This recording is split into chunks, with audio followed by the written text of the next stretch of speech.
birds whispering above.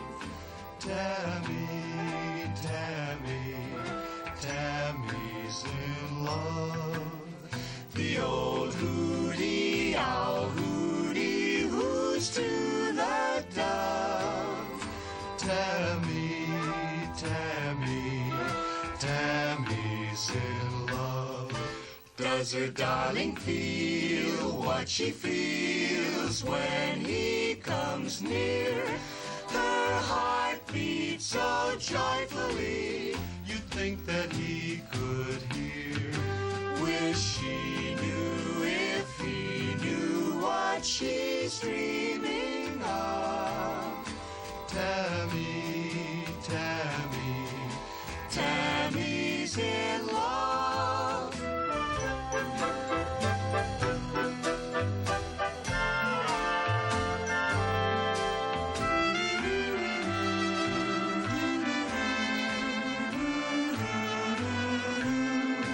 When the night is warm, soft and warm, she longs for his charms. She'd sing like a violin if she were in his arms. Wish she knew if he knew what she's dreaming of. Tammy, Tammy, Tammy's in love.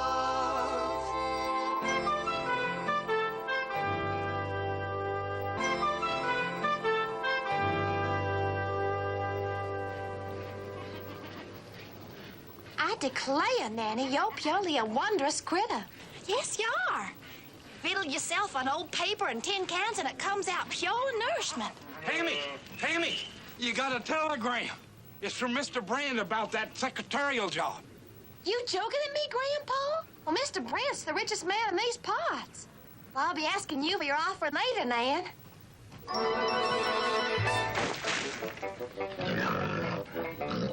Don't evil eye me that way, Alexander. I wasn't fixing to visit with you. I fail you.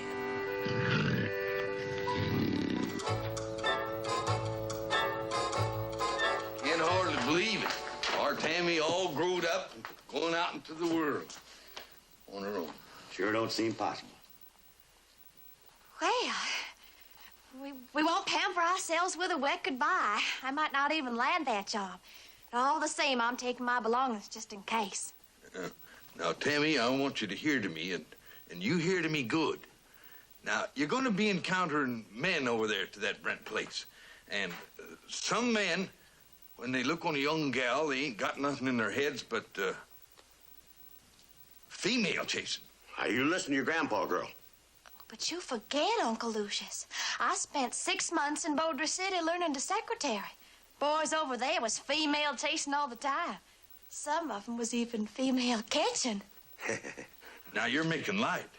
Don't make light of this, girl. Anybody gets discourtely with you, you come a-hollering, you hear? Grandpa, I'll keep in mind everything you taught me. I learned an awful lot of what to do in life from you. Well, I had a little bit to do with your raising, too, you know. Well, sure you did, Uncle Lucius, and I learned an awful lot of what not to do in life from you. Thank you, Tammy. Now, Tammy, you're not going to be forgetting us, are you? Of course not, Grandpa. I'll hold both of you in my mind and in my heart every day. And remember, the Brent place ain't within shouting distance, but it's real easy walking. It's a mite uphill, though. Lucius, you're about the laziest one human being I ever did know. Me lazy? I've worked harder in my life. Hold You on, don't Uncle even Lucius. know the Hold meaning on, of the simmer word down. Come Well, on, you two. Now, I want you two to get along while I'm gone. No hedging on the housework or poking around the steel. No. Understand? Oh, sure. Well, come a storm, you lash up this houseboat real tight, you hear to me? And I want both of you to mind your habits real proper, you hear? Oh, sure. Well... Oh, now, scoot, Nanny, come on. Don't say no loud board ship. Mind now, no hedging on the housework and look after each other, understand? Well, I'll be goodbying you now.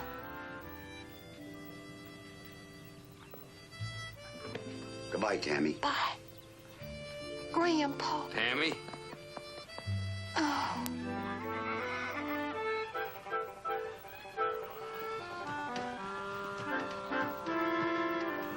How in the world's that girl ever going to get along without us?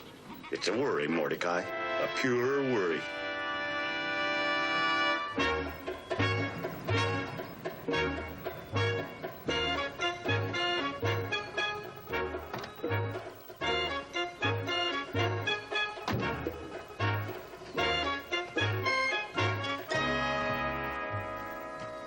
Oh, Mother, please don't make me go through with this. I don't think I'm qualified to be Mr. Brent's secretary. Mother knows best, Gloria. You're a Tate, and a Tate has fast reflexes and a penetrating mind.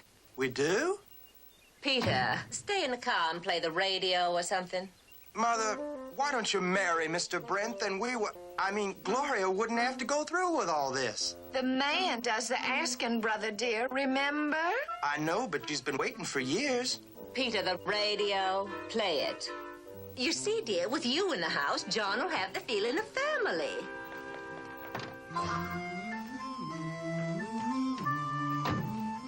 Well, hello there. My respects. What is a ravishing creature like you doing around here? My name's Tammy Tarleton. Came to try out as secretary for Mr. Brand. Goodness. Are you him?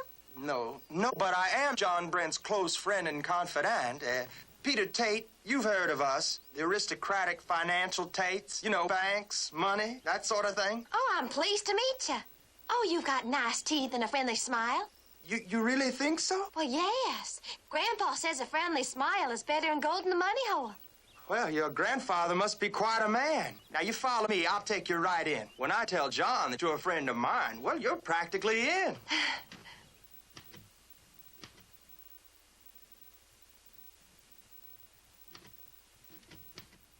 Well, as Mrs. Tate says, it takes time to get back into the swing of things. Mr. Brent, sir, may I remind you that we still have the Tarleton girl coming, sir, and all those others. We have only the Tarleton girl left to consider, Dwayne. Miss Tammy Tarleton has arrived. Tammy, this is Mr. Brent. Miss Tarleton. Hi. This is Mr. Witt. Miss Tarleton. Hey, dear. This is my mother, Mrs. Tate. How do you do? And my sister, Gloria. Hello. My respects. This young lady shows promise, J.B. You don't mind me saying it, Mr. Brand, but this here office is even grander than the new bus depot over at Bodra City. Mr. Brent. Yes? Mr. Brent, sir, I strongly suggest that we send this young woman packing. I mean, she obviously does not qualify. I must say the same thought crossed my mind. But since she's taken the trouble to come here, she at least deserves the courtesy of an interview. Well, of course she does. Appearances are often deceiving. Come, children, let's allow Miss Tarleton a little privacy. Come along, Peter. You know, traipsing around this here fancy layout, it'd sure give a body the feeling of living high off the hog for sure. My dear young woman, your accent alone disqualifies you. Glory, Mr. Witt, accents don't show on typewritten letters. Well, now, that's true. But you see, there is a question of grammar. Oh, I can cipher and grammarize and combo with the best of them. I just don't like bothering my brain with such nonsense. Miss Tarleton. Tammy. Tammy. Sit down, Tammy. Let's try some dictation. I'll get you a notepad. Oh, I write direct onto the machine. Oh, you mean that you don't take dictation? Well, fine, goodbye, and thank you for your trouble. Wait a minute, Wayne. Tammy, can you actually type fast enough to keep up with dictation? Oh, I'd be powerful proud to show you. Mr. Brent, I mean, the things that she does to the English language are making me positively nauseous. Take something for it. Try this, Tammy. Mr. Blair Wentworth, 1624 Berkeley Lane.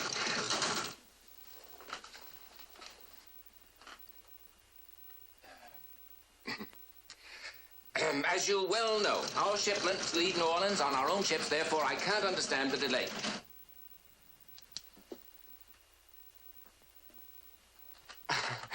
Let me try it, sir. Dean Simpson, Brent College City. Dear Dean. It has come to our attention that some of the Brent Scholarship grants are going to people not thoroughly qualified. So send Humpty Dumpty to fall off the wall. And all the king's men. A squared times the hypotenuse equals the cube root of 7 taken to the 9th power. Mama's in the counting house counting out her boyfriend, who is a boxer. Hey, diddle diddle, the fiddle's a Stradivarius, and so's the cat. Mr. Brent, this is ridiculous. It's all there, Dwayne. Every comma, all the spelling, everything, including Mr. Brent. This is ridiculous. They say I got fast reflexes. Something you get born with, like being good at calling hogs. I'm sorry to have to disappoint you, but Tammy here is the fastest, most expert typist we've ever seen. Right, Dwayne? Oh, fast. Oh, that's all right, Mr. Brent. I understand. Well, don't fret yourself, no, Miss Gloria. You see, I had the advantage of a typing school education. Miss Tate, you just send her over to me any day after I'm through with work, and I'll limber up her fingers so she can get a job someplace else. What? That's settled then. Tammy, I want you to stay here at the Bowers. You'll be one of the family now. We'll all try to make you feel right at home. Won't we? Yes, I'll do everything in my power to make your stay here an experience you'll never forget. The same goes for me, Tammy. And I know Dwayne will do his bit. Oh, yes, of course. Miss Tarleton, you have no idea how I feel just knowing that we'll be working together. Oh, glory be! Oh, it sure does make a person glow to know she's among friends.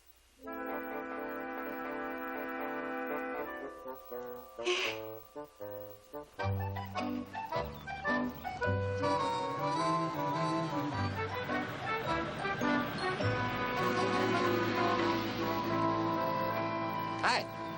Hi. Say, you better get those flowers into water quick. They look pretty tired. Oh, these aren't flowers. They're greens. I'm going to make a pan-fried catfish lunch for my employer. That's the man I work for. You work here? Well, I secretary some and telephone message some.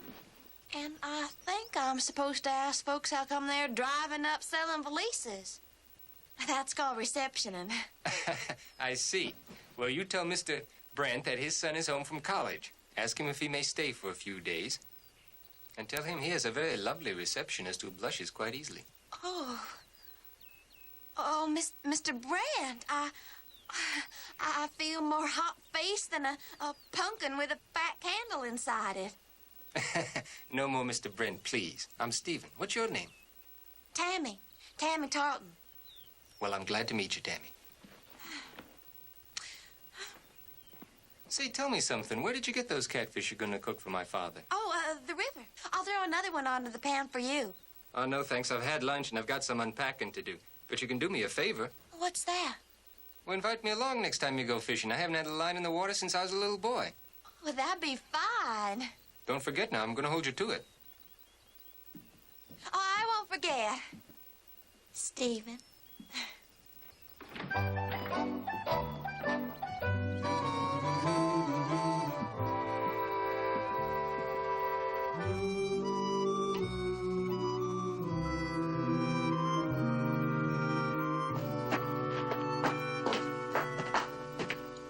Tammy, cook tells me you prepared a special lunch for me. You didn't have to do that. It's nothing fancy, Mr. Brent. Besides, it pleasures me to pleasure you. Thank you. You've been so kind. Well, what do we have here? Pan-fried catfish. Grandpa fetched it up this morning. So fresh caught that it was still a dripping branch water. And for the go-whiz, there's hush puppies and collard greens. Catfish and hush puppies. Tammy, I haven't had that combination since I was a little boy. Mr. Brent, we have a crisis on our hands. Couldn't it hold till after the eating? Bad news always sets better on a full stomach. Tammy's absolutely right. I'll take the crisis with my coffee. It can't wait, Mr. Brent. The whole Bristol deal is falling apart. The London people here are insisting on keeping their corporate structure intact, but the Alabama people are demanding complete fiscal control. Golly, Mr. Witt. You mean they's a feuding? Miss Tarleton, please, spare us the swampisms. This deal involves millions. You'll have to fly to London immediately. Better call the airport, Tammy. Get me on the next plane. You say so, Mr. Brant, but why don't you let the Alabama folks talk direct to the London folks and maybe they can disagree themselves? What? Grandpa always says the swamp fox never gets caught in the middle of a feud because he knows the only thing he can get is both barrels from both sides.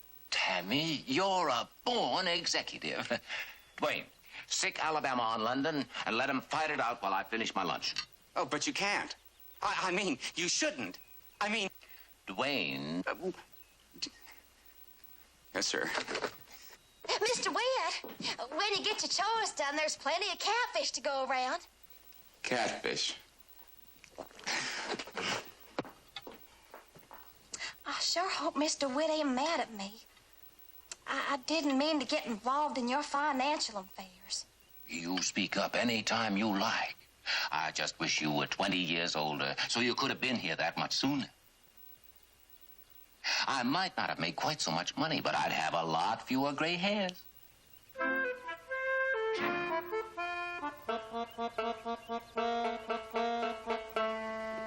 Gloria, get dressed. I've just had a phone call from Dwayne Witt. Stephen is home. Wonderful. Let's have him over to dinner tonight.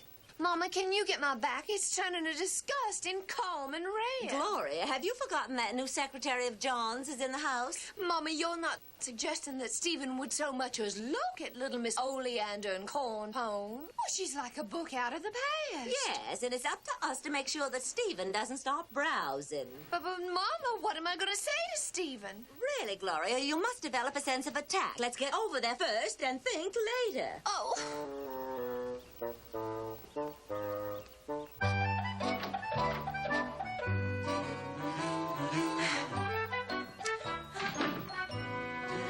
Have we got everything? Well, I think so. Everything except the worms. We can thump them up at the river.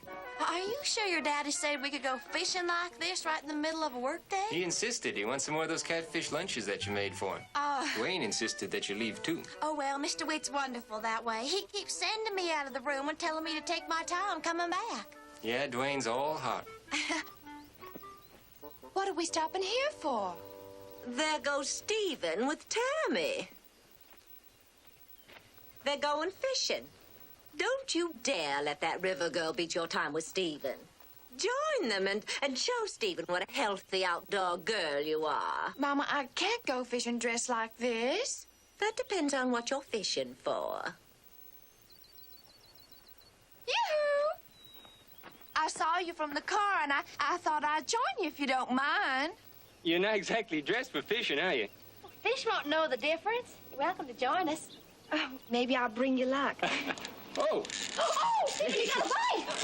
Pull me! I am. Don't pull on. I got him. Oh. He's a beauty, too. Yes, sir is. Oh, good, Stephen. He's a nice one. Oh. Oh. What's the matter, Gloria?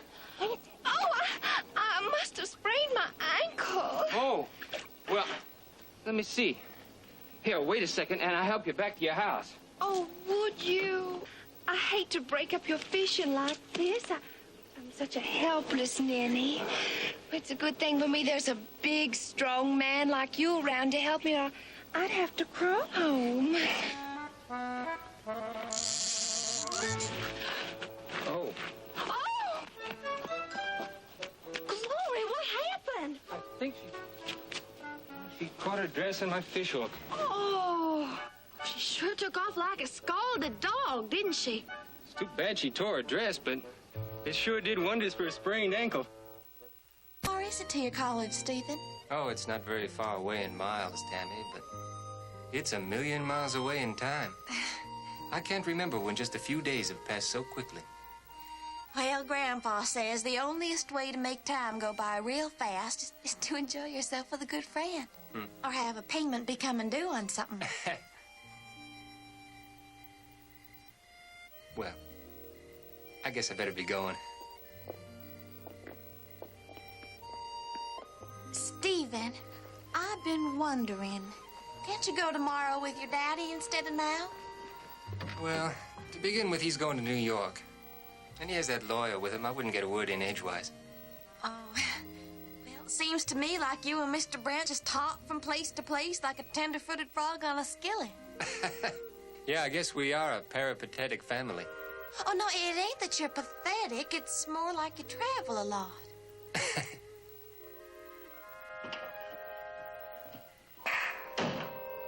Goodbye, Tammy. Thanks for the fishing and the talks, and don't be surprised if I write to you. Oh, glory, Stephen, that would be grand. If you do write to the houseboat, make it to Tammy Tarleton, near Fiddler's Bend, close to Sully's Barn, not far from Rotten Bridge. Goat County. I don't remember a bridge near your place. There ain't any. I don't live near them other places either. But you see, 40 years ago, the river shifted, and we've got an old postmaster. Goodbye. Bye.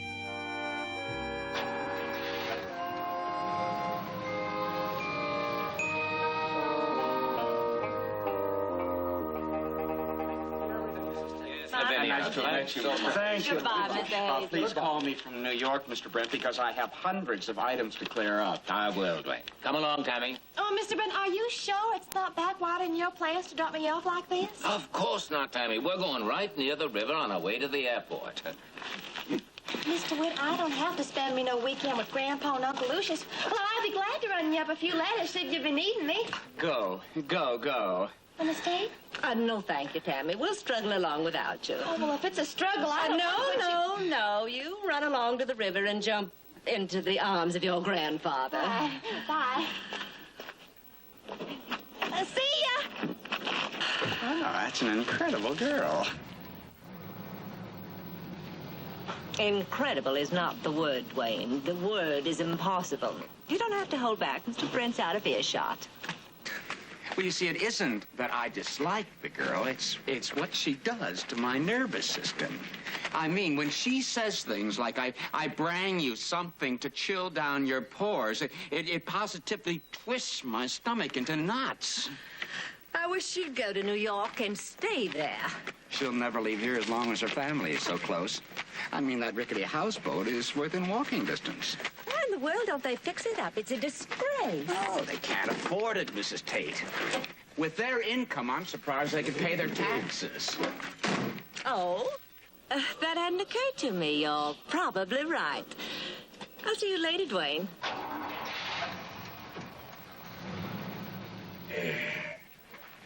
Mordecai, we got company. Jeremy says we're being run up a tree by Tammy's money-rotten friends. You hold back some, Lucius. What I said was a lady come investigating your property lines and asking questions about your taxes and all. A lady? What lady? Name was Tate, Lavinia Tate.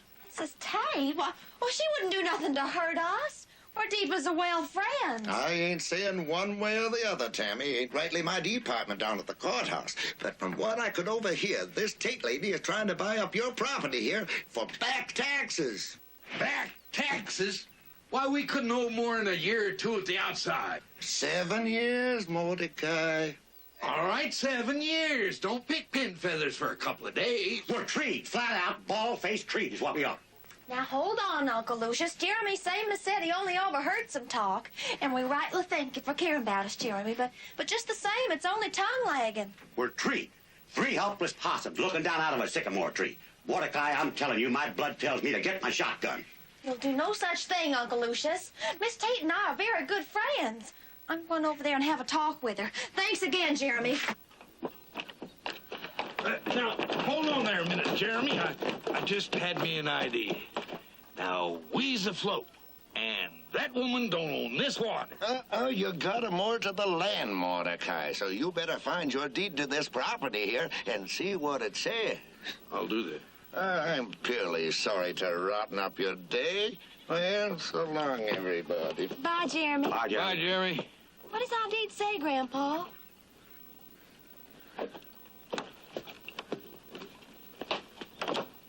We ain't got one? Tartles have been on this river for 200 years. What do we need with an old deed? Well, how come you ain't paid no taxes for 7 years, Grandpa? Well, ain't nobody ever asked me, except real polite. Something tells me I got a grandpa and an Uncle Lucius that just sticks their head in the sand so they won't see nothing. This time we might lose our land. Tammy, you're taking on a fit. You bet I'm taking on. Ain't you proud the way I found out about this? Finding out is one thing, Uncle Lucius, but you're just as much at fault as Grandpa is. The thing that would make me real proud of you would be to find a piece of paper that says we own something. My respects.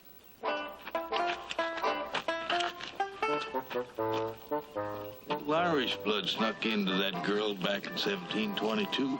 Yeah. Flares up now and then, too. I'm sorry, Tammy, but my hands are tied. You see, dear, I have a business manager, and he seems to think we need the land along the river for a project he has in mind. What project, Miss Tate? Why, a lovely park, I believe he said. Yes, a park, something to benefit the community. Miss Tate, if you take that land, Grandpa and Uncle Lucius is going to have to drift that boat down the river maybe 100 miles. And you'll miss them, won't you, dear? Oh, I purely will. Well, if it was my family, I wouldn't desert them when they left. I'd find some way to stay with them. Well, I'll decision on that when the time comes. Couldn't you explain to your manager that turning folks out of their homes is downright unneighborly? Well, I'm afraid it's impossible to reason with the man. But couldn't you talk to him like a hawk shakes a snake? Tell him that you just planning my estate, Tammy. This property thing's only a small part of it. You do understand, don't you, dear? Only in my head, Miss Tate. My heart don't understand it nohow.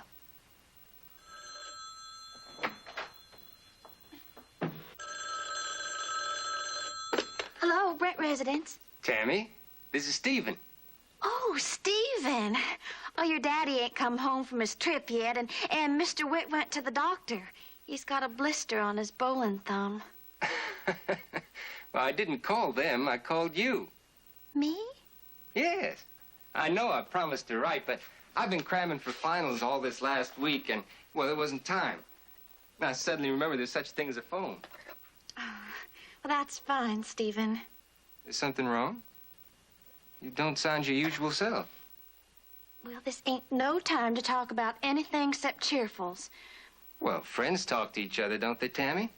If you consider me a friend, you tell me what's wrong.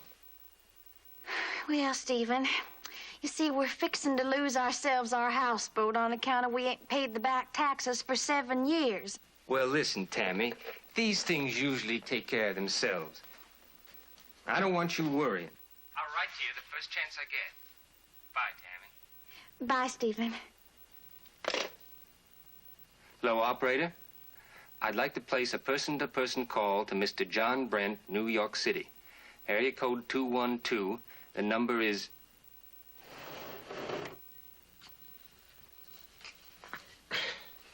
Mordecai, don't open that. Pa's spirit won't rest. You go messing around that chest. Pa's been gone for 30 years, and you know good and well that if you had any important papers, this is where they'd be.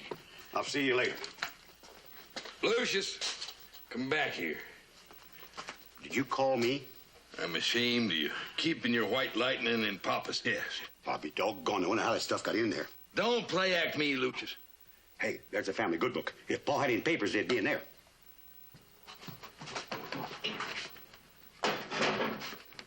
Find anything? My birth certificate. Mordecai Tarleton, born July 17th, 1800 and... Tarnation, I'm getting on into middle age. Well, I ain't. I won't have my full growth for another 10 years. Here's something. Uh-oh. Well, quit reading yourself. What's it say? Well, it's dated 1722. And it's a land grant to Sylvester Tarleton. Sylvester? Our great-great-great-granddaddy. Oh. They worded and spelled mighty peculiar in them days, but unless I'm mighty mistook, we own half the land in the county, including the Tate place. Well, I'll be doggone. Mordecai, that's just like you read to me out of the good book. The meek shall inherit the earth. Remember? Therefore, there is no need for the Brent College Scholarship to flounder upon the rock of iconoclastic influences. How can you spell a word like iconoclastic when I know for a fact that you can't pronounce it? When I do my reading, the words go right into my head. When I do my writing, the words turn right back into reading without any talking in between. All right. As rock of iconoclastic influences, I therefore propose that Tammy, today, Tammy, I therefore propose. I'm sorry, Mr. Witt. I was just sitting here thinking on how Grandpa and Uncle Lucius are gonna do when they have to get. Get? To get out. Looks like they're gonna have to move on. Our friend who works for the county come and told us about Miss Tate buying up our property for back taxes. Tammy, I didn't know about this, really. Oh, I know you didn't, Mr. Witt. And it ain't Miss Tate's fault either. You see, she's got this business manager that made her do it. Well, yeah, something made her do it. But where will your family go? Downriver. There's still some mooring land near Three Forks. That's almost 150 miles from here, isn't it? Yeah, just about. Of course, I'll stay with you till you find a new girl. Do you mean that you're leaving? A young man is here to see Miss Tarleton, sir. Why, Dewey! Hi, Dewey. Hi, Miss Tammy. Oh, Mr. Witt, this here's Dewey Maine McKinley. Hello, Dewey. Real proud to meet you, Mr. Witt. Miss Tammy, I complete bring you some writing from your granddaddy. Complete brang you. Mr. Witt, I got wonderful news for you. Oh, what's that? You ain't gonna lose me after all. Shopping? Yes, and I didn't find a thing. Oh, I'm sorry, dear. Oh, Mama, can we have lunch now? I'm starved. We'll have to make it ourselves, dear. I let Pearl have a couple of days off to visit her sister. Make it ourselves? There is such a thing, Gloria. Many people do their own cooking. Oh, by the way, if I were you, I'd start practicing on the typewriter. Oh, why? It's possible John may lose Tammy. Oh, Mama, you're just trying to cheer me up. No, dear. The Tarletons are having property difficulty, I believe. So practice.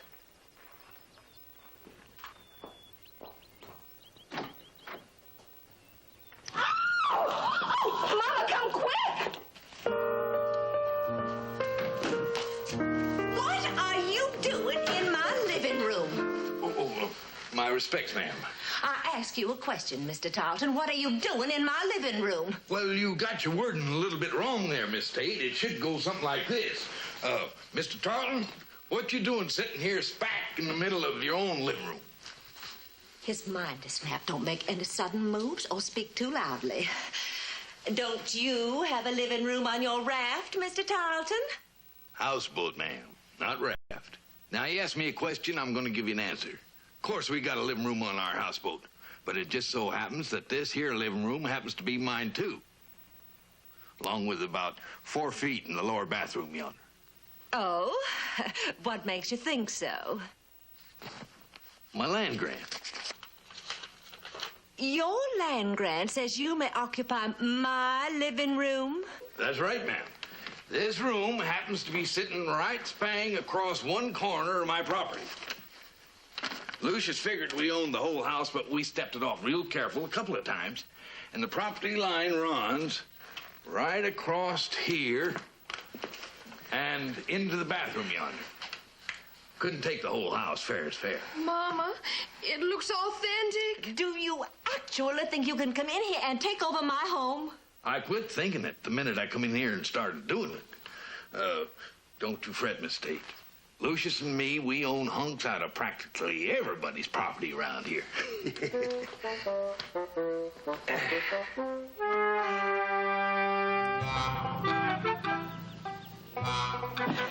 What do you think you're doing? I think I'm stopping you with a gun. Hey, ain't you afraid you'll run this thing under a leaf or something, get stepped on? Is this a holdup? No, it's just that I don't like strangers driving across the Tarleton property, that's all. Tarleton land? This is Mr. Brent's property. It was. We found ourselves a land grant. This roadway, the barn yonder, and the south fields is ours. Get out of my way, Lucius Tarleton. I have business to take care of in town. I mean, I really ought to get into town, sir. I ain't saying you can't. Oh, you ain't? Aren't? I got a real nice deal worked out. 50 cents one way, $1 round trip, 75 cents weekdays. Well, that's very reasonable. I mean, that is very reasonable indeed. That'll be 10 cents to pass through here to the kitchen, 15 cents to play the piano, and a nickel for just sitting around. You're absolutely mad. Oh, no, ma'am. I got a heart full of sweetness. It's just that I got taxes to pay. And after I get them paid, why, I'm going to turn this whole thing into a public park. We'll see about this. Come, Gloria. Oh, Mama, I'm starved. Couldn't I please just have a little piece of bread? Well, I'll tell you what, you're a young gal with growing bones. I'm going to give you my permission to pass over my land free of charge. Oh, well, thank you. Gloria! Gloria!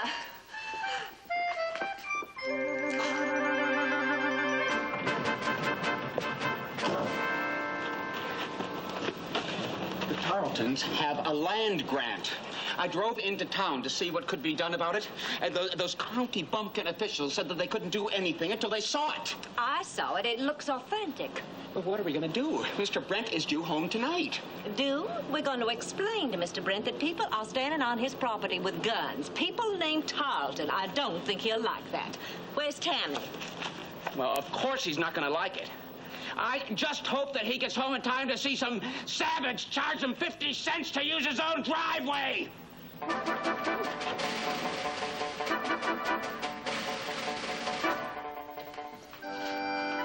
you finish that, Kitty, and we'll see about getting you some stomach-stuffing food.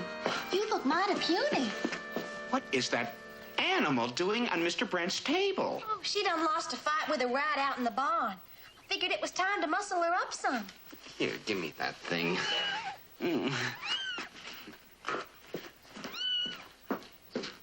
Mr. Witt, don't take it too far. I promised her some solid victuals. Tammy, I'm a little disappointed in you. Oh, you're right, Miss Tate. I shouldn't have let Mr. Witt haul that kitty away. Oh, it's not that. Tammy, did you know your grandfather is in my living room this very moment charging me to sit in my own chairs? What? 15 cents to play the piano, 10 cents to go upstairs, and $1 a week to cross to the kitchen. Why, that old varmint. I thought that would disturb you. Tammy, do you think my home should be invaded and that I should be charged to use my own possessions? Well, we found out that our property crosses yours, and Grandpa was to come over and have a talk with you. You see, we're desperate to get them back taxes paid off.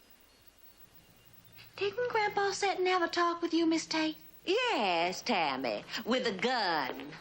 And there is another relative of yours outside with a small cannon. He charges 50 cents to use the driveway.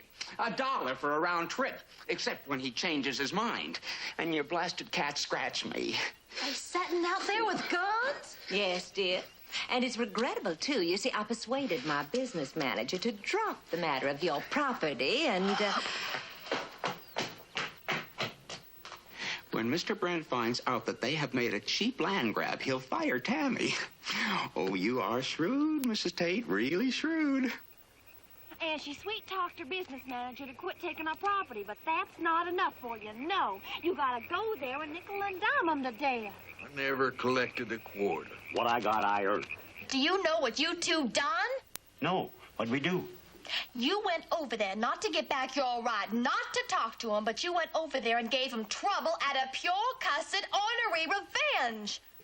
Going and poking guns at people ain't my idea of a two-way talk. Anyway, what did Mr. Brent ever do to you? Well, it ain't what he's done. It's what's all right. Well, setting on Mr. Brent's property and charging him off and ons like it was a toll road ain't any way to thank a man for being so nice to your kin. Meaning me. How you figure we're gonna get them taxes paid, Tammy? Well, I'm getting paid. I'll installment plan the county a little at a time. And another thing, We're gonna frame this land grant from George III, and that's all we're gonna do with it.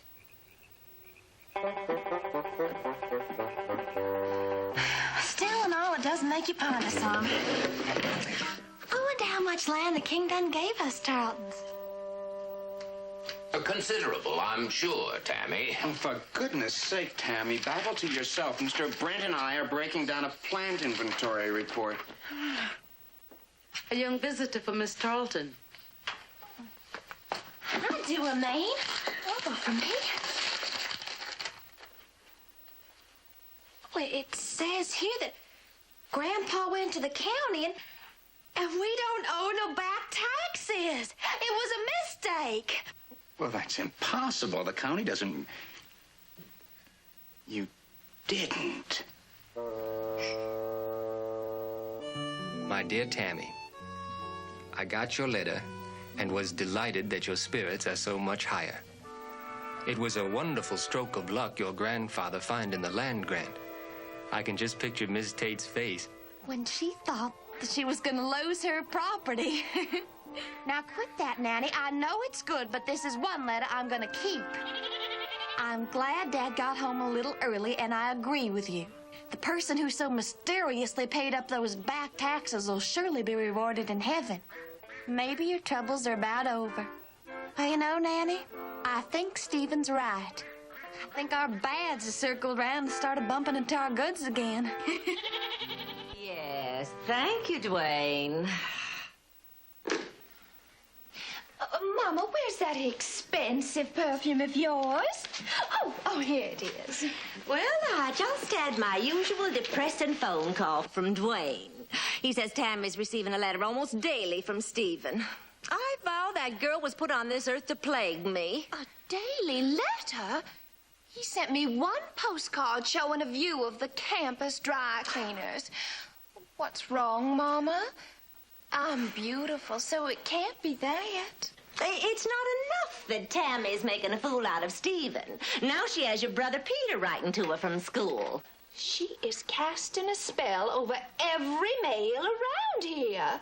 She even has John acting more like a father figure than an employer. She's defeating us, isn't she, Mama? And unintentionally at that. Actually, Tammy seems to be basically sweet and kind. Gloria, how many times have I told you that sentimentality is a luxury that a Tate cannot afford? I'm sorry, Mama. It just was a slip. Well, don't let it happen again. It's much too reminiscent of a weak streak occasionally displayed by your father. But, Mama, what are we gonna do about that miserable little swamp creature? That's the spirit, dear.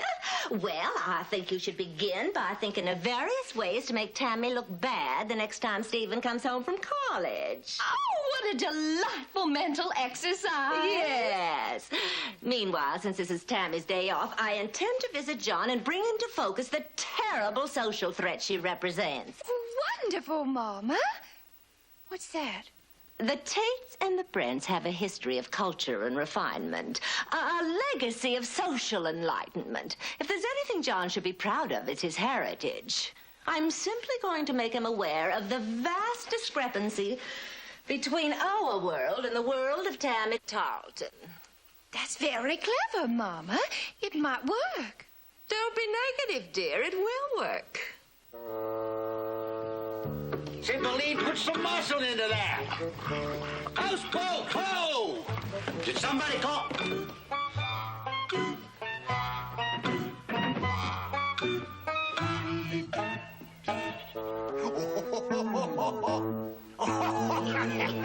We'll stash a bit of the rest of the livestock. Now, hold on there. What do you mean, stashing? That pig's ours. Well, I figure hospitality could offer up a hog for visitors. And I suggest you don't start accepting our hospitality until we offer it to you. Hi there. Do we know you folks? Well, I reckon all river folk know one from another. Name's Grundy. That there's Cymbeline we put into shore for provisions. You aiming to pay for them? Uncle Lucius. Why, we'll work for our keep. Come on, Cymbeline. These good folks want us to visit with them a little bit.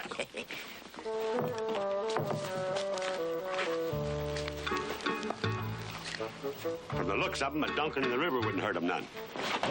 Come on, Sibylle. I don't recall inviting nobody in for no visit. I'm telling you straight, and I'm telling you true, Mordecai. Them folks is pure cobra in a box. You better get shed of them. Well, they is a mite pushy, but you can't turn them out. Like you always said, Grandpa, there's always good in everybody. Well, that's true, child, but I got a feeling we're going to have to scrape a little deep to find it in these folks.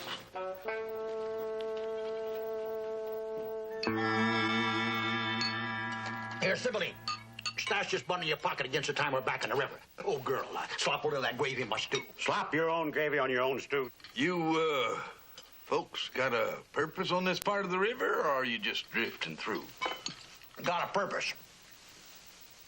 Looking for kin. You're, looking for your kin, eh? Yep. And when we find our kin, we aim to share all our worldly goods with them. Always been that way. Generous-like. Is that yellow lard or butter, girl? Why don't you give your wife some butter? That ain't my wife, it's my sister. Yep. Saving her charms for the right man, Sibylline is.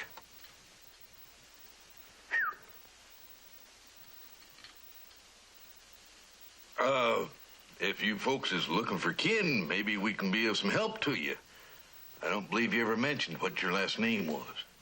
Tate's her name. Grundy and Sibylline Tate. I'm Lady Tate.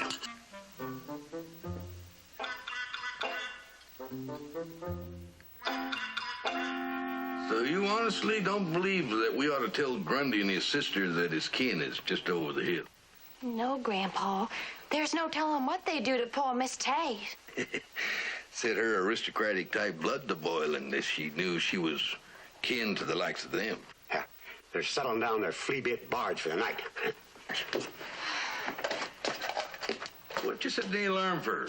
Come 3 o'clock in the morning, I'm going to get up and cut 'em adrift. Now, Lucius, there's gum-brained, mule-mouthed, sinful, and wicked-eyed, but there's getting Tarleton hospitality, and there's going to keep getting Tarleton hospitality, and don't you forget it. That Sibylline woman's giving me flat-out spang love looks. Uncle Lucius, you bring them love looks down on your own head. Well, it's a curse to be handsome, Tammy. But I reckon there's nothing a body can do about it, except maybe get a spiky stick and beat 'em off. Well, remember now, both of you. When I go over to the Brent's place tomorrow, don't say nothing to them two about Miss Tate. Most of the times it's wrong to steer loose from the truth, but something tells me this time we're gonna get forgave for it. Good night, Grandpa. Good night, Uncle Lucius. Good night. There must be some way I can ugly myself up. It just ain't fair that this face of mine should tear the women folks up like it does. And their names is Grundy and Sibylline. But the thing that riffles the river the most is that Their last name is Tate. I know it don't seem likely, but I figure them to be sure pure kin to your neighbors, the Tates. Your neighbors, the Tates? Yeah, just listen to this.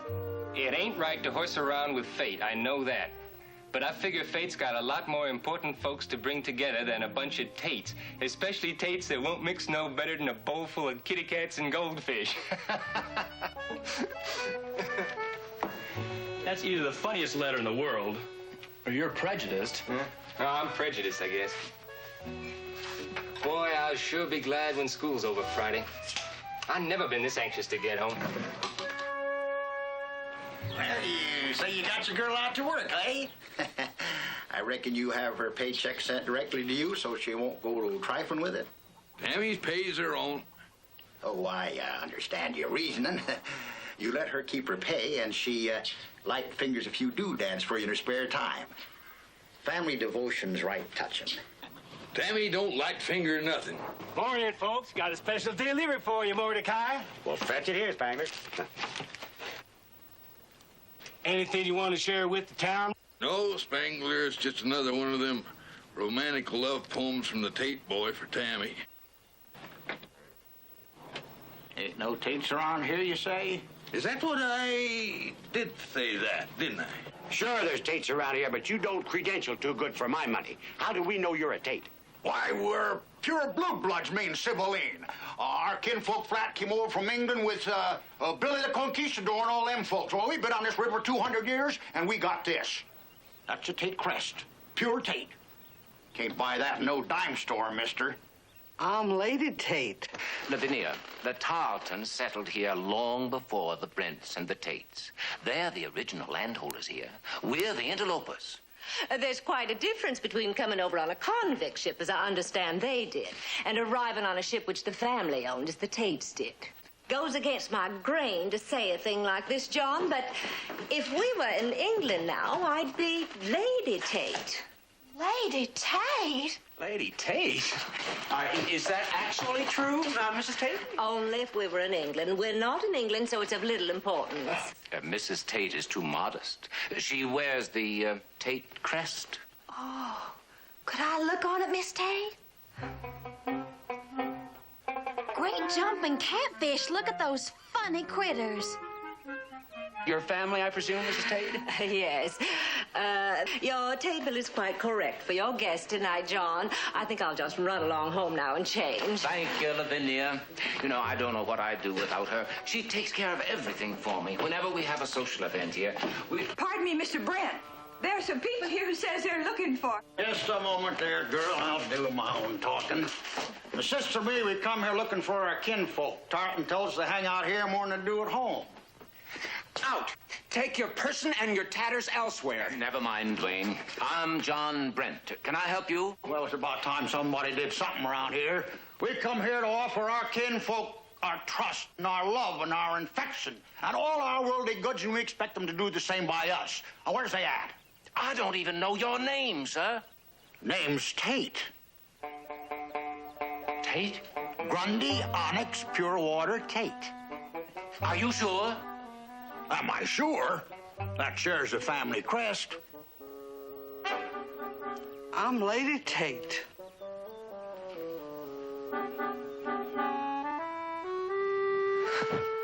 Lady Tate.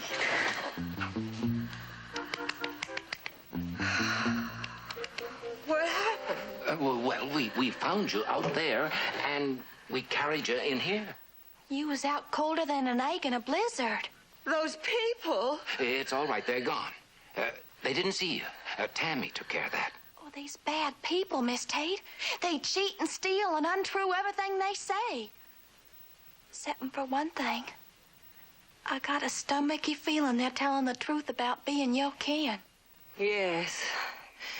He looked like a filthy version of my cousin, Lord Percy Tate of Bilsingham, and she looked like a dirty Aunt Clara, Duchess of Burleigh.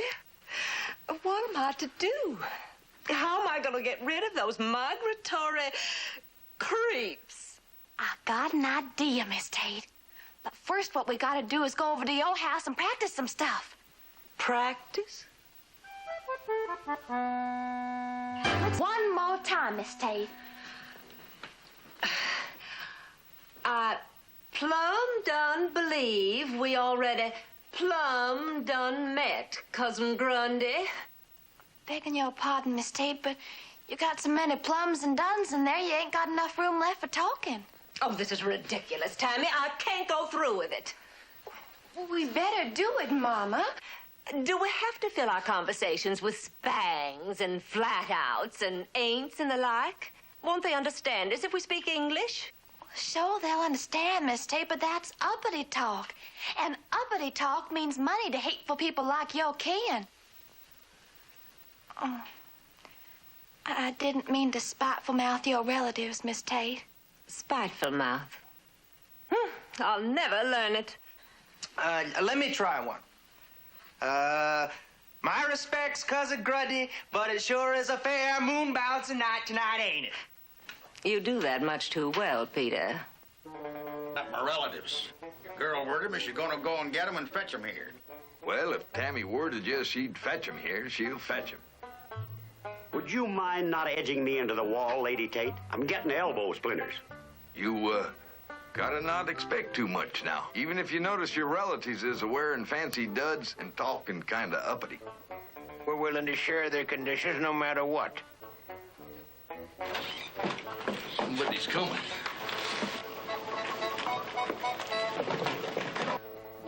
Hi, Mr. Tate. Took a little doing, but I finally located Joe Ken. Them ain't no Tates. Howdy, Cousin Grundy. Dog my eyes if you ain't the genetic duplication of Cousin Percy. What talk is that there? Oh, well, they come from a bend in the river that puts them near to Spine County. Spine County folks talk real raggedy mouthed. My, look at this riverboat here. Ain't this a grand place? Well, bless my soul, it sure is. Hey, you know, you is the first rich Tates we've ever come across in years. Yeah, this is a lot nicer than our cave. Cave? Why, them ain't no Tates. We Tates has got class. I'm Lady Tate. Oh, shut your head up, Sibylline. Show Mr. Tate your ring, Mrs. Tate. This here come to me from my grandmamma Tate, bless her skeleton. Let go of my hand, you filthy...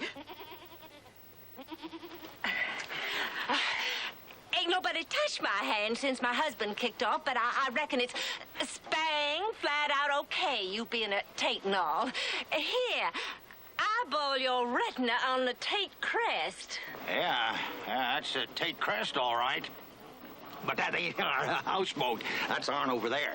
Oh, we sure spang flat out appreciate your hospitality, Cousin We Grundy. surely, purely do.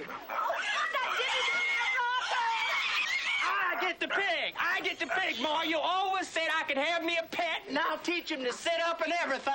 No, hey, fighting children. We'll see, Peter. If there's only one pig, we'll have to share 5 ways. Us 3 and Cousin Grundy and Sibylline. We'll take turns milking her. Milking a pig? Oh, they don't know nothing about livestock. We won't be no bother to you, Cousin Grundy. It'll be nice to have a man around to do for us. Come, children, let us board Cousin Grundy's yacht.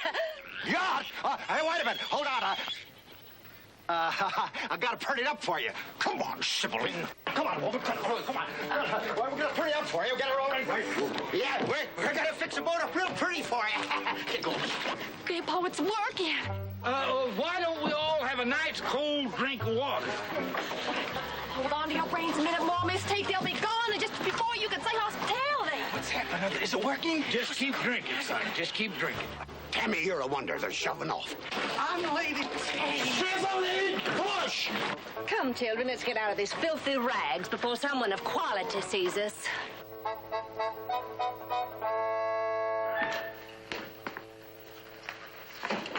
Tammy, What is it, Grandpa? you're watching the clock. You don't want to be late for work. Don't worry, Grandpa. I won't be late. Especially this morning. Hey, ain't that your best dress? Well, now that you mention it, I guess it is. Ain't you wearing some of that sweet-smelling perfumery?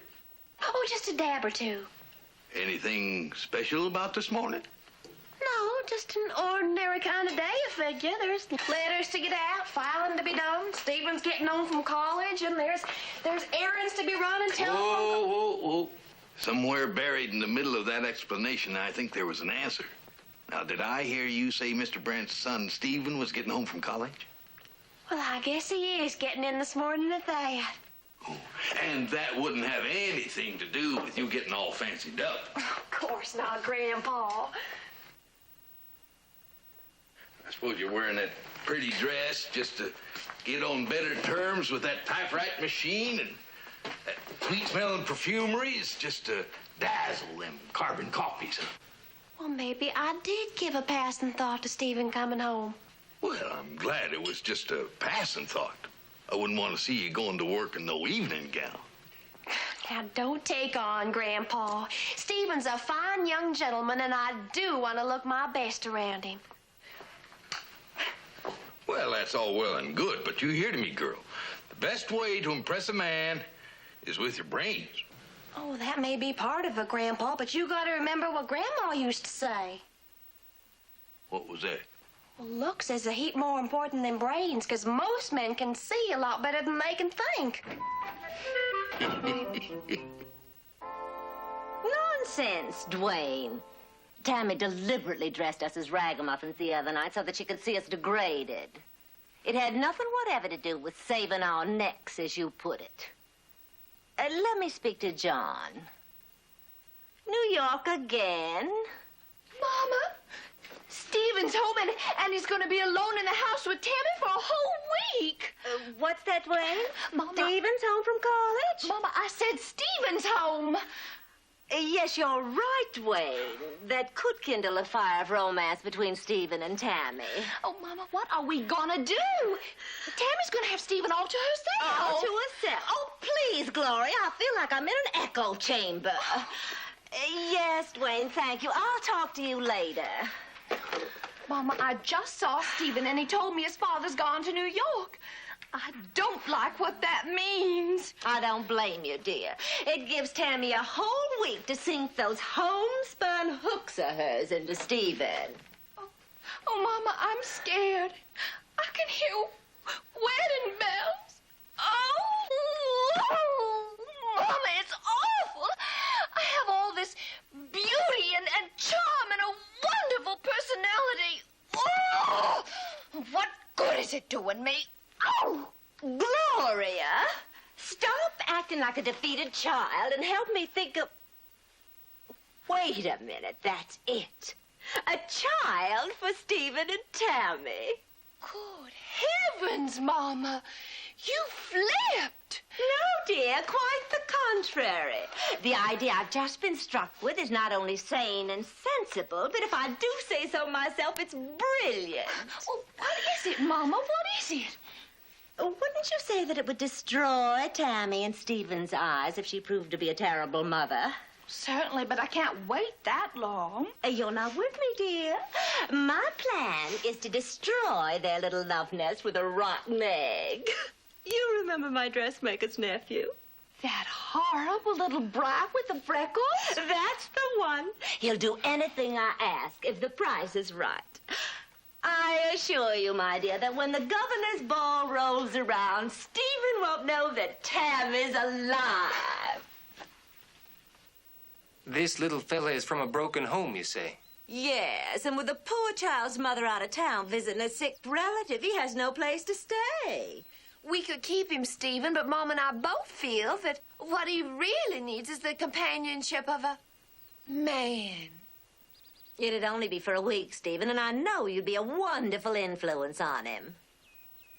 Well, I don't know much about looking after youngsters, but I'll give it a try. Oh, bless you, Stephen.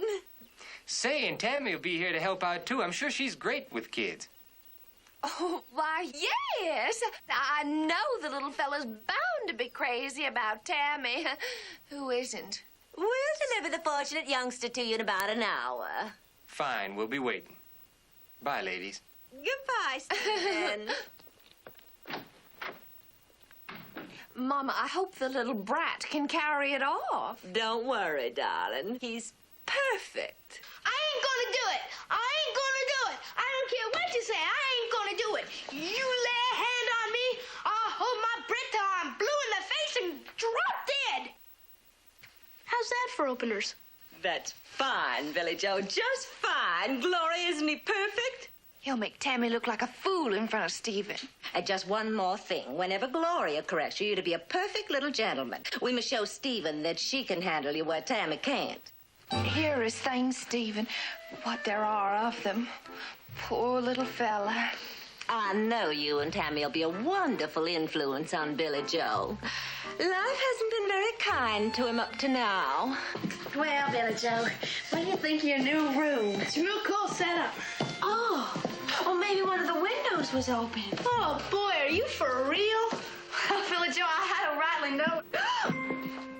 Billy Joe, why would you do a thing like that? What's going on? What's the matter? She stumbled over her big, clumsy feet and then tried to blame me. Billy Joe, you tripped me. There, you see? You just stop picking on me. That's all you've been doing since I got here. You rich folks are all alike. You're mean. But Billy Joe, I ain't rich folks. Well, you sure act like it. Lording it over me and being mean before I've even been here 5 minutes. Gloria and I better leave now, Stephen. I'm sure this is nothing Tammy can't handle. Goodbye, Billy Joe. Have a happy time in your new home. Oh, no, Gloria. Don't leave me. I want to go with you. There, Billy Joe. I'll talk to him. I declare, Miss Tate, that youngin's as prickly as a porcupine. Don't worry, Tammy, dear. Gloria'll straighten him out. All right, Gloria. Anything you say. Oh, that's a good boy. He's all right now. Ready, Mama? Yes, dear. Goodbye, Tammy. Stephen. Bye. Thank you. Goodbye, Stephen. Call me anytime you need me. Bye-bye. Well, Billy Joe, I don't know, Tammy. I'm afraid you're going to have trouble with that boy. Oh, Stephen, I'm not a mite worried. Grandpa says some young'uns is like a thistle bush. Just when you think they ain't worth nothing except plowing under, they blossom out real pretty. Oh, don't let her beat me. Billy Joe, what's the matter? She hit me. I wasn't doing anything and she beat me. What? Tammy, did you hit Billy Joe? No, I never laid a hand on him. She's lying. She beat the daylights out of me. I ain't staying here no more. Billy Joe, come back. Oh, really, Tammy? I thoroughly dislike children myself, but at least I don't lose control and resort to violence. I swear I'm telling you true. I never touched him. Well, I don't understand this at all. The poor boy's hysterical. Come on, Dwayne, we've got to find him. That's right, Stephen. Billy Joe is here. I knew you'd be worried, so I called you immediately. Well, he was terribly upset, but Gloria calmed him down and put him to bed. She's simply marvelous with children. Yes, she'll bring him over in the morning. Good night, Stephen. Mama, I'll feel a lot better when we send that sleeping monster back home to his cage. You know, for that running away idea of his, I had to promise him a radio for the handlebars of his new bike. He is a nasty, scheming little blackmailer. I don't trust him. Well, he does make me feel somewhat uncomfortable when he says things like, you're going to come across or do a rat on you to Stevie boy. Oh, Mama, do you think he will? No, Gloria. Billy Joe has such a greedy, avaricious nature. I know we can keep him under control. After all, we understand him. Yes, he is sort of our kind of people, isn't he? Oh, this here cake's gonna be the yummiest cake you ever tasted, Billy Joe. Sure was nice of you to surprise me with it. Chocolate cake's my favorite. Well, you just keep on being a good boy and there'll be lots of surprises for you. Bye. Tammy's kitchen wizardry seems to be placating Billy Joe. Obviously, the way to that little monster's heart is through his evil little stomach. Tammy's trying awful hard with the boy. Maybe, but if Gloria Tate were here, she wouldn't have to bake a cake to please him. She seems to have a knack with youngsters. It's amazing. Well, don't sell Tammy short. She'll win him over yet. There. Now it's all finished. That's great. Here, you get the first bite. Billy Joe! Now what's happened? Billy Joe just outed. I didn't know what I was doing. When I'm around her, I just get all upset. Tammy, I'm afraid you just gotten in over your head with that boy. If it's all right with you, Stephen, I'd like to have a few pointed words with that young'un, and I know just the place to have them. Where you taking me anyway? Down to the houseboat to meet my grandpa. You are plumb full of orneriness that needs taken out, and he's the best taker-outer I know. Now get.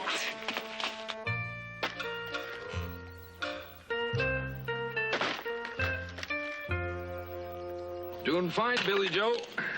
I got a feeling that Tammy's gonna be real proud of you. That's enough. I ain't no lumberjack. I'm hungry.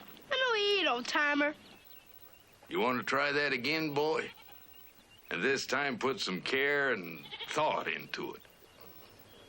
Okay. Please, kind sir, is this enough chopping wood? Can we knock off some groceries now? Them words will do for mouth, and you can put your heart into it later. Keep chopping. I told you I'm hungry. I want some chow. Well, wanting ain't getting. Now, you ain't got enough kindling there to warm up a tadpole, let alone fry catfish. Chop or chew grass, boy.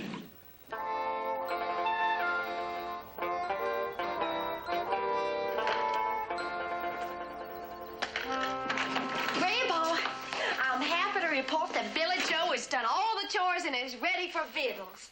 Is that right? Well, what'd you think I was doing all the chopping for? To make mussels? How's that again, boy? Yes, sir, I finished the chopping. Fine, fine. Here you go. What's this for? Oh, your supper. Go right out there and catch it fresh out of the river. You're off your rocker. I want to eat now. You hear now? Ooh, shouldn't have done that, boy. Scare all the catfish away. They won't be back for hours. Then what'll I eat? Gotta eat. Well, go out there and climb the trees and look for squirrel eggs. Oh, there's no such thing. And I guess you'll just have to wait until the fish get back.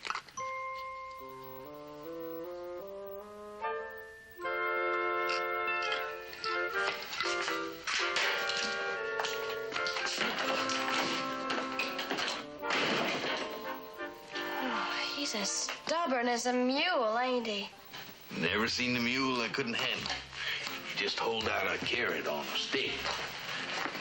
And if the carrot don't work, stick will.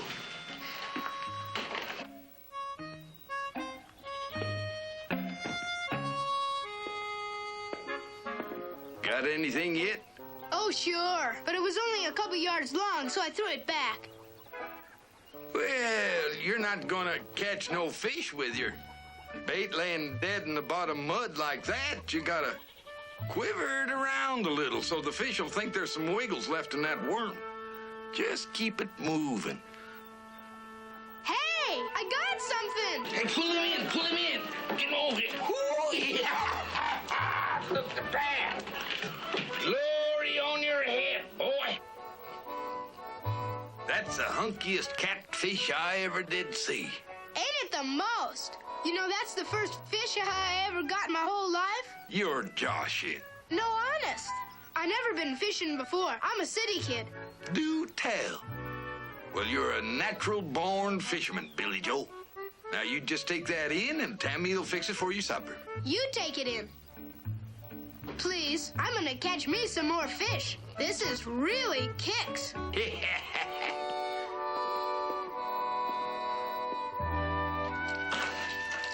Oh, it's high time you two got home. The sun's about to bed down for the night. Oh, Billy Joe, your game bag is plumb filled. He took to hunting just like he did to fishing. He's got every rabbit within a mile running for its hidey-hole. Oh, I was just lucky. Grandpa taught me how to shoot. You gotta keep it moving out in front of the rabbit. Then when you're leading him just right, pow, rabbit stew. Well, Grandpa's a good teacher, all right. Oh, well, I reckon you pleasured yourself enough for one day. It's time for bed now. Ah, do I have to go to bed so early? Oh, you don't have to. But if you're figuring on getting up to see what I got in my varmint traps, you're going to have to get up before dawn. You mean I can go trapping? Wow, what do you catch? Oh, muskrat and possum, raccoons aplenty. And if you like, Billy Joe, I'll make you a coonskin cap with a dangly tail on it. Hey, thanks, Tammy. Good night, Grandpa. Good night, son. Sleep warm. Good night, Tammy. No.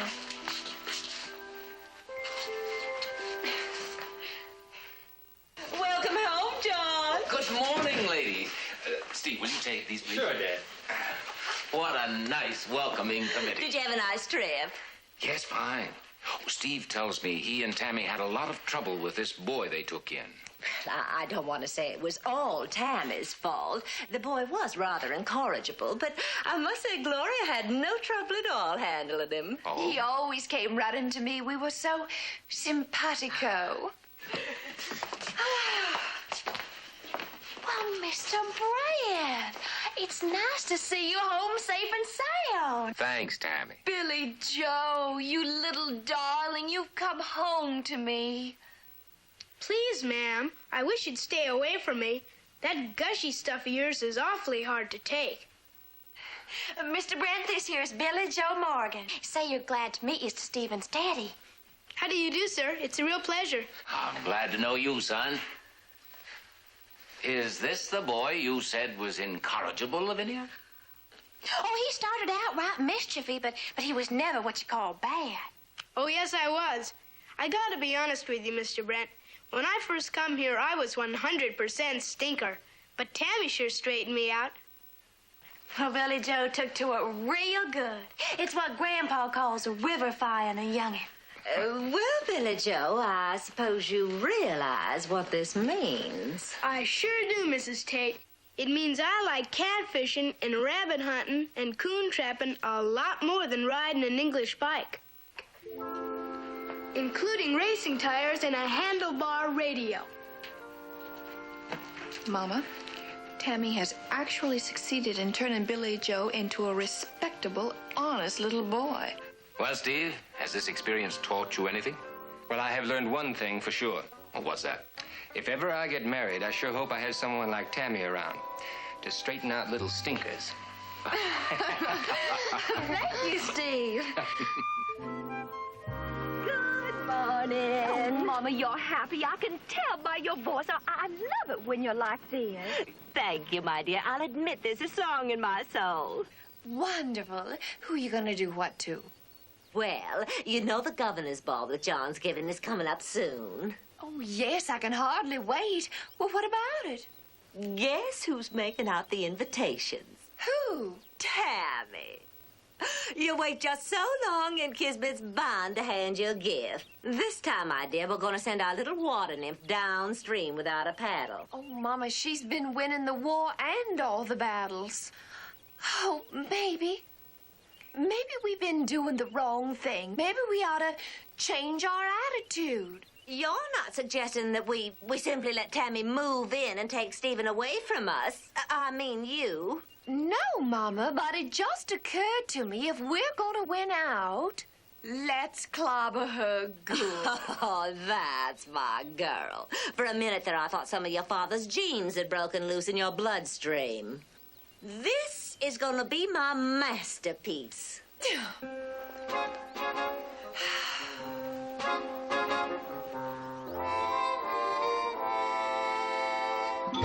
I'll put that dreadful Mrs. Gerard next to the dean on his left at dinner, and the governor will be on Mr. Brent's right. Oh, don't you mean Mr. Alden, the used to be governor? A former governor is still called governor as a matter of courtesy. Oh, fine. Well, then I'll call governor when I send him one of the come-overs. Right. Come-overs? Oh, you mean the invitation. That's right. May I help out for a while, Dwayne? Oh, would you? Thank you. You can help Tammy address the come-overs. We was going over the list for the big do. Why, Tammy, I don't see your family on the list. Well, I don't reckon Mr. Brent want my family to come. Well, I don't presume to speak for Mr. Brent, but you know what a dear man he is. And he's invited prominent families. Well, I wouldn't want to be quoted, mind you, but I feel sure that Mr. Brent would want you and your family to attend. You reckon? Aunt Claude and Uncle Leviticus, too? They sound delightful. Oh, glory be on your head, Miss Tate. I'll invite him to come over after the eating so as not to crowd the governor and all. Oh, and be sure and tell him it's a white tie affair. Oh, I surely will, Miss Tate. Oh. Well, I don't have anything to wear to a fancy do like that.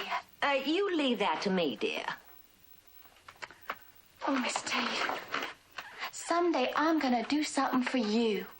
I believe you're doing it.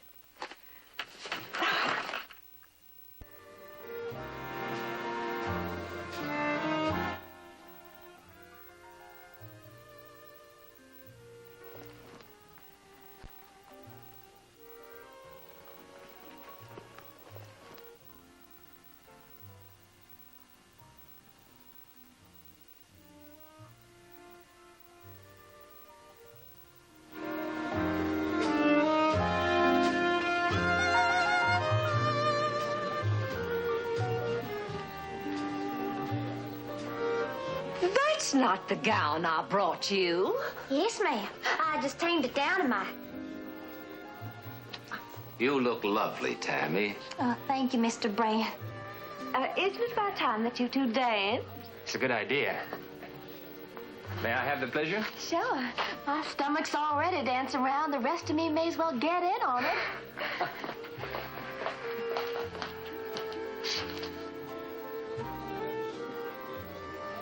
You're quite a dancer, aren't you? Well, if the one that's doing the leading knows what it's doing, the following pop comes easier than swimming to a tadpole. May I say, Miss Tarleton, you are a sheer delight to dance with. Oh, my thanks, Governor. And you dance mighty like yourself, considering your big feet and all.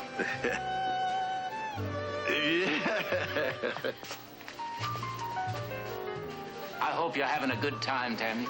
Oh, Mr. Brent, I've never been more gladful in all my born days. Well, here I am, all fancied up, dancing with you and your boy Stephen and the governor. Well, I'm happier than a barn swallow nesting in sweet clover hay. Oh, Tammy, you're a breath of fresh air. Mr.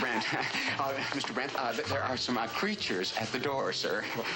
They actually have invitations. My kinfolk have arrived. Come on.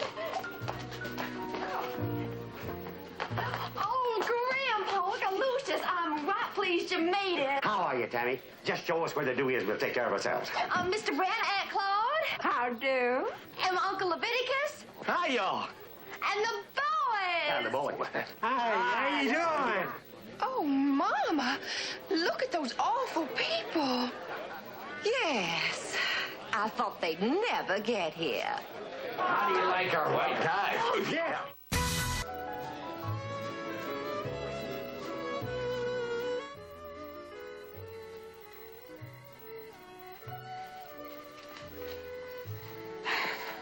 Was something wrong? Oh, the music stopped. Oh, yes, so it did. Somehow I just didn't notice. Well, shouldn't we get back on inside and join the party? Oh, wait, why don't we look at the garden first? I'm worried about Dad's prize roses. Bugs are chomping on them? No, it's the moon. Haven't you noticed? So full and bright tonight, it just might wither them. Oh, Stephen. Hello, you dear people. Evening, ma'am. Enjoying the party? Well, it's mighty quiet for a dude. So glad you noticed. Things are frightfully dull, aren't they? Well, it's a sorry do when there ain't no hooting or hollering. You're so right. I've tried to put some life in the party, but I'm afraid I failed. Don't you pet no never mind, ma'am. Us Tarletons know how to liven up a do. We sure do. Really? How fortunate for everyone. Boys, put it down. Look, boy, All right,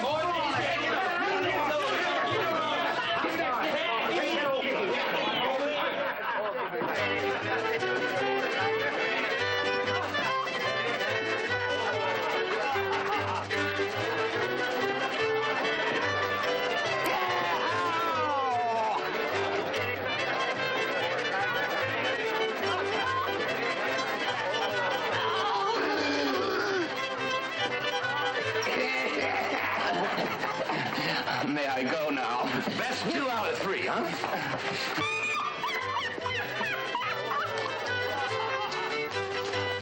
So embarrassing. That Tammy, this is unforgivable.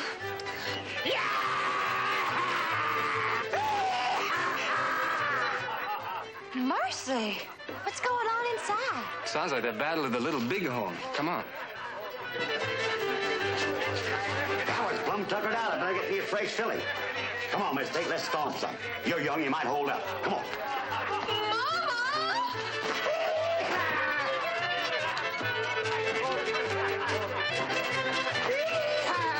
Chicken in the red side, picking out those. Bring your partner and let her go.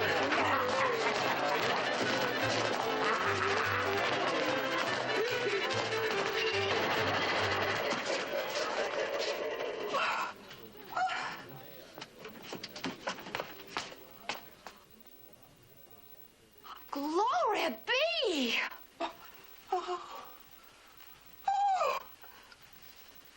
Young lady, don't you think we've had about enough of you and your family?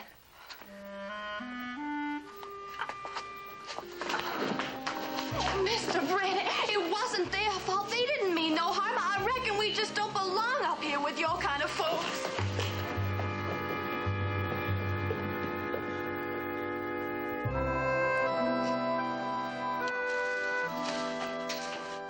She's been bawling like that since last night. Don't you think it's time to tell her to dry up her tears? You tell her. You done as much to ruin the do for her as the next one. You think we embarrassed her? Well, of course we done. John Brent and his like, they don't hold a normal do. They teeth up their smiles and polite mouth each other and say things they don't mean. We should have known that.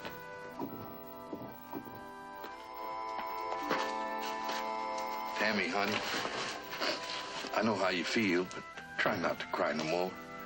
Your dumb old grandpa's going to go up there to that Brent place and just apologize his mouth off.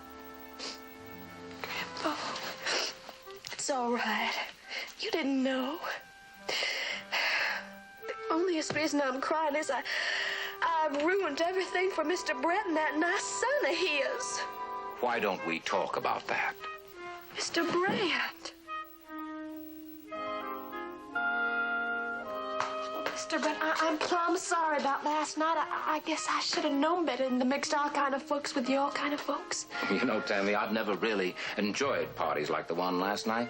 Maybe the reason is that my kind of folks are too sophisticated to let down their hair. After your people left, things seemed mighty dull. Maybe with you around, we might learn to do our own hooting. With me around? Of course. You're the best secretary I ever had. Oh, Mr. Brent! Well... Say now, that calls for a real Tarleton do. Yeah, we can whoop up some greens and some ribs and some truffle root gravy. Sounds good. Sure enough. Come on. You and Beal get the roots over in the bulb. Except maybe you better take off them fancy shoes. It gets might squashy when you're root bogging, you know. Take off my shoes and walk in the mud.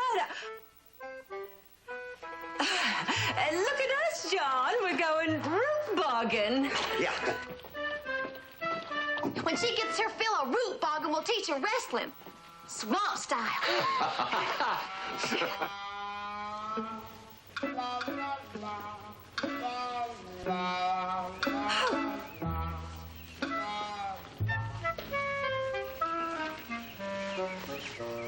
Mama? Mama? Is that you? Oh, what happened? I've been root bogging. Oh. I couldn't let those people see me looking like this, so I started for home. Where's the car? I left it near the houseboat. Mama, Tammy's got Stephen all to herself. You let me down. Will you stop chattering about yourself? Mama, really? You keep saying how you're going to help me and how clever you are. And all that happens is I get left out. Mama, really, you do look filthy. Instead of having fun root bogging, you should have been thinking about me.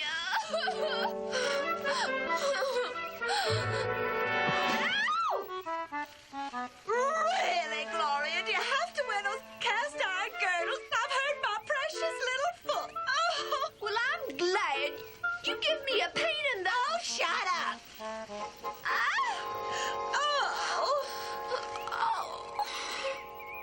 The song of the river is calling. The call of the river is strong.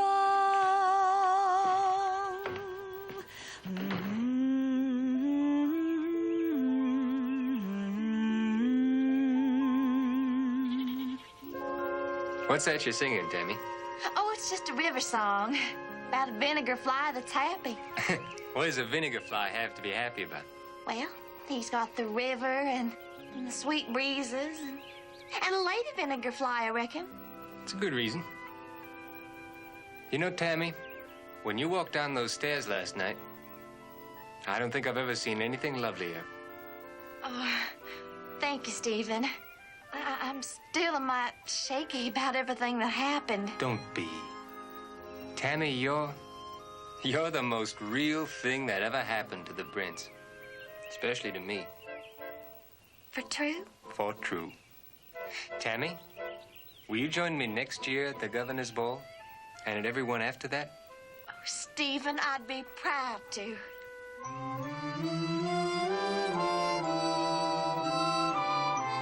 Stephen? Yes, Tammy. Long live the governor. Does her darling feel what she feels when he comes near? Her heart beats so joyfully, you'd think that he could hear. Wish he knew if he knew what she's dreaming of. Tammy, Tammy, Tammy's in love.